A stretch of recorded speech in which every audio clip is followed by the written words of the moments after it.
Hey guys, it's Jay here. If you need IELTS preparation, then the best place you can possibly ever go in the whole wide world is e2language.com. You can sign up to our IELTS academic or our IELTS general preparation courses for free. And if you like what you see, you can then upgrade to paid packages for full live classes, writing assessments, tutorials, and much, much more.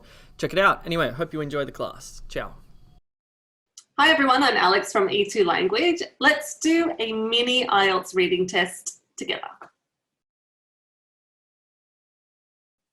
I'm going to start by taking you through my test day strategy. We'll start the mini test together. I'll guide you through the first bit. Then I'll give you a chance to practice. I'll finish with 3 top tips for test day success. I've been an IELTS teacher for a long time. I was an examiner. I have done every practice test that exists. I've done the real test a few times, and I always score band 9 in reading. So I want to share with you what I do on test day, and hopefully my strategy will help you lift your score. Now in IELTS reading, you're dealing with 2 things, the text and the questions, right?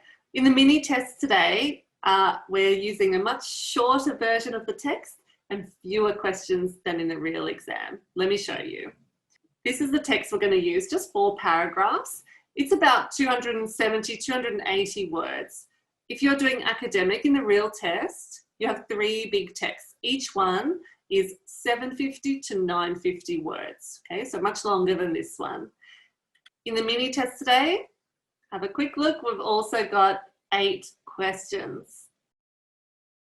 In the real test, each text has 13 or 14 questions attached to it.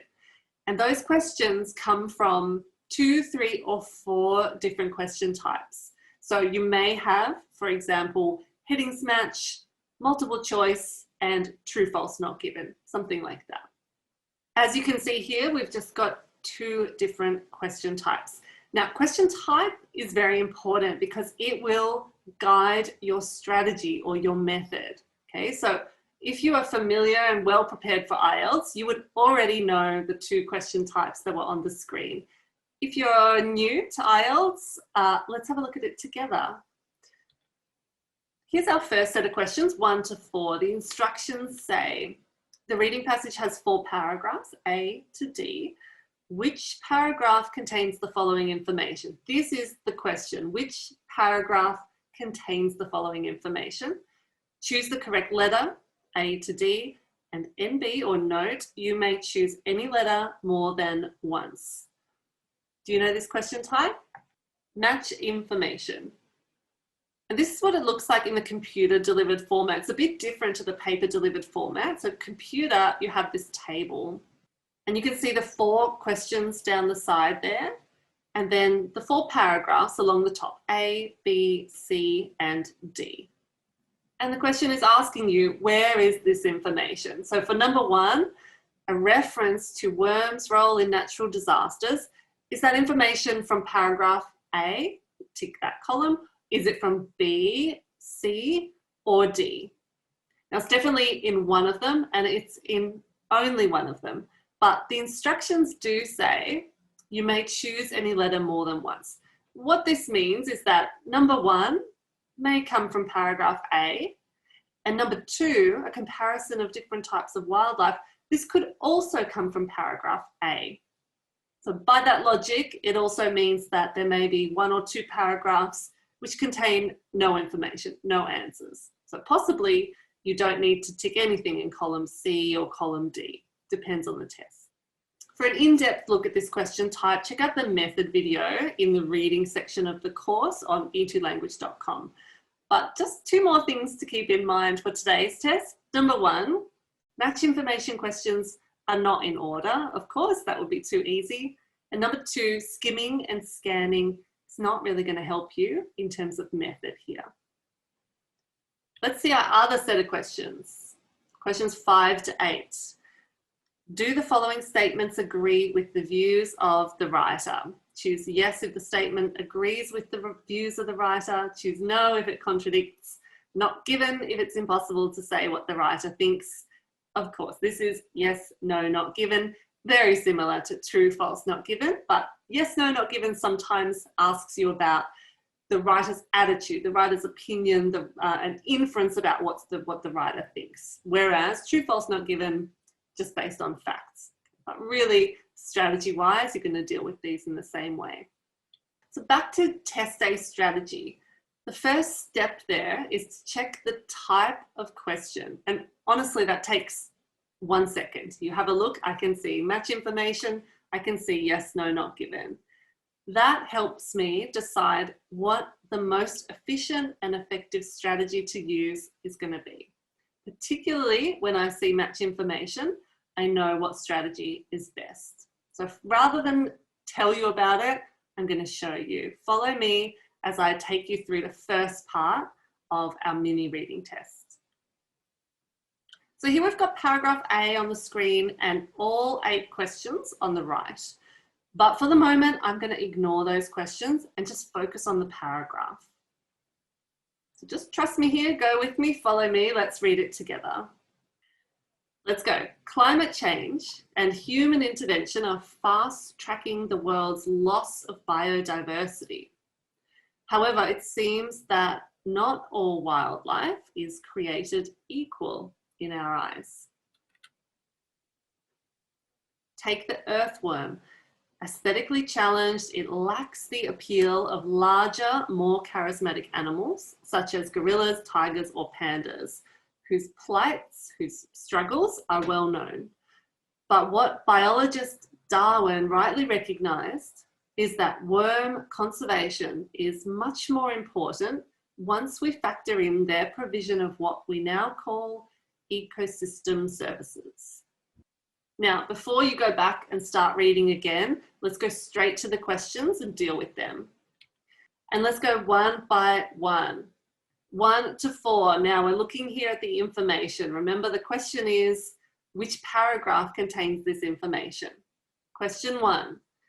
A reference to worms' role in natural disasters. Did that paragraph say something about the role that worms play in natural disasters? No, it did not. Now, it's very tempting here to return to the text and read again. You can flick your eyes backwards, but you should trust yourself. You didn't read that, so just move on. Question 2. Did that paragraph contain a comparison of different types of wildlife? Yes, it did. Remember, we read about tigers, pandas, gorillas, who are larger and more charismatic than earthworms. So in this case, yes, we did. We saw a comparison between worms and some other animals, some other wildlife. See in the middle it says, lacks the appeal of larger, more charismatic animals such as gorillas, tigers, or pandas.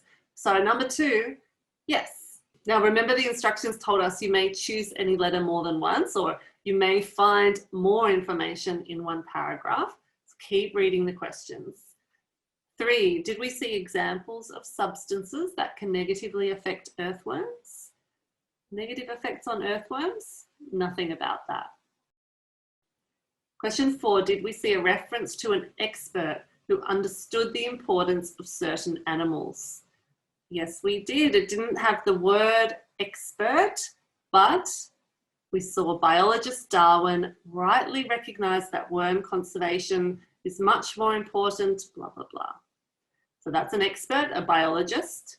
Did he understand the importance? Yes, he recognized that worm conservation is much more important. So give column A a tick there. So far so good, but remember we've actually got 4 more questions. Rather than come back and read paragraph A again, while it's fresh in my mind, I want to deal with the other questions.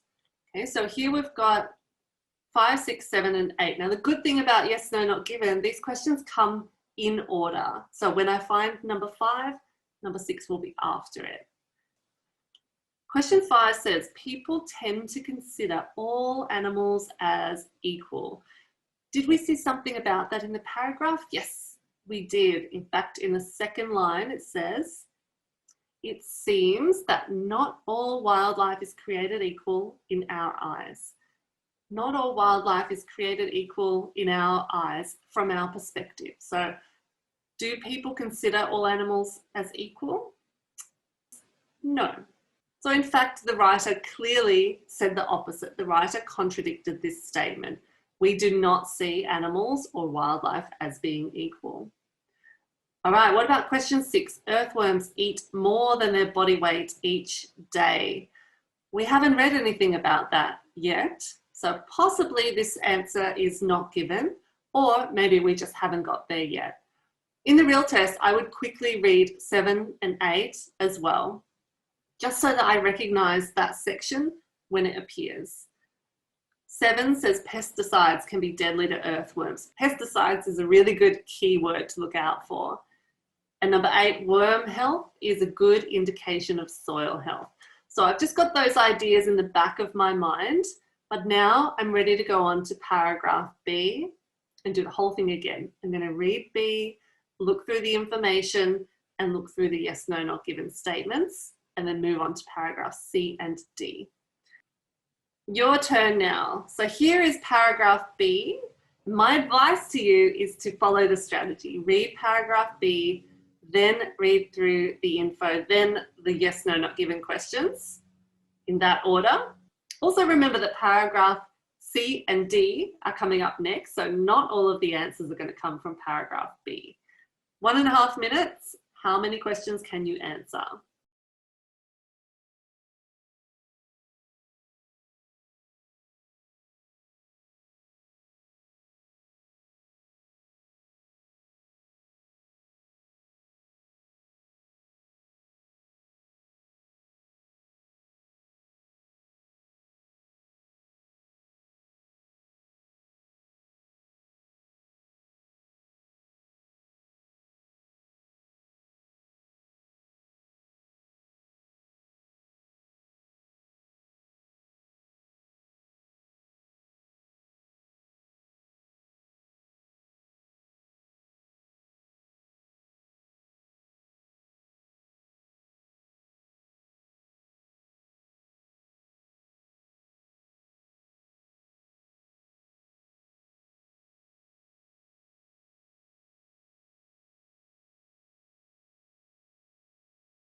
Let's have a look at the answers.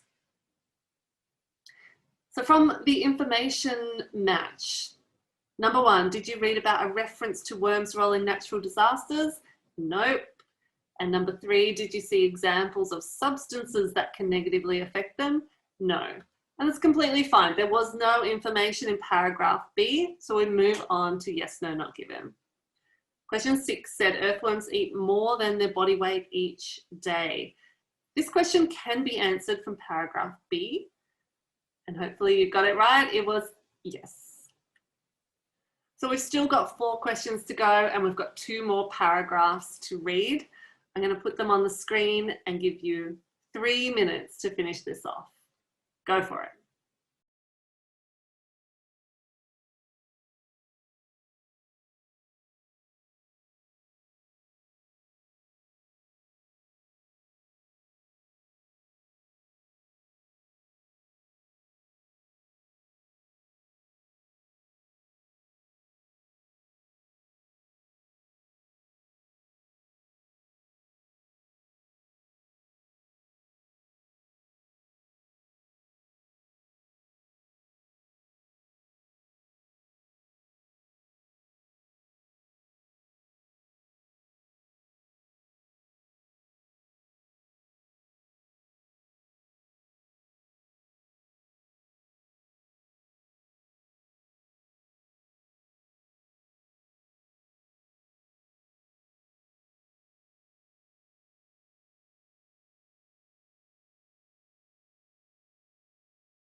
Here come the answers now.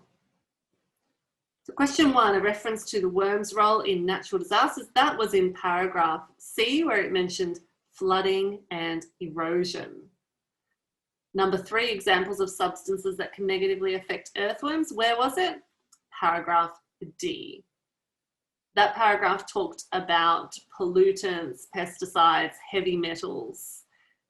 Down to our yes, no, not given questions. Number 7, pesticides can be deadly to earthworms. So paragraph D mentioned the word pesticides. Are they deadly? Probably, but the paragraph does not say that, so we have to write not given. And number 8, worm health is a good indication of soil health. This answer is yes. They are barometers of soil health and toxicity. The final sentence of that paragraph supports that as well. So there are the answers. Did you get 8 out of 8? So even though that was a mini reading test, I would apply that same strategy in the real test with the bigger texts and the 13 to 14 questions per section as well. Here are my 3 test day tips for reading. Tip number 1, check the question types. As you saw today, the question type leads the method or guides the strategy. It's important to know what you need to do before you start answering them. Tip number 2 is to choose the most efficient method. Don't always use the same method, and particularly don't use a method if it's not effective for you. In your preparation time now before the test, try out some different methods and see which one works. And also have a couple of methods. So for different question types, you've got a different weapon to attack with. Tip number 3, keep calm. Try not to go back and forth, round and around, up and down. Notice today how we were very orderly. I wasn't rushing as I read. I wasn't skipping forwards and backwards. Keep calm, keep focused, and concentrate. If you want more help with IELTS reading, IELTS writing, speaking, listening, whatever, vocabulary, grammar, come and join me and the other IELTS experts at e2language.com. We are in class daily with you. We do one-on-one tutorials. We correct your writing. Everything that you need is there. Come and join us.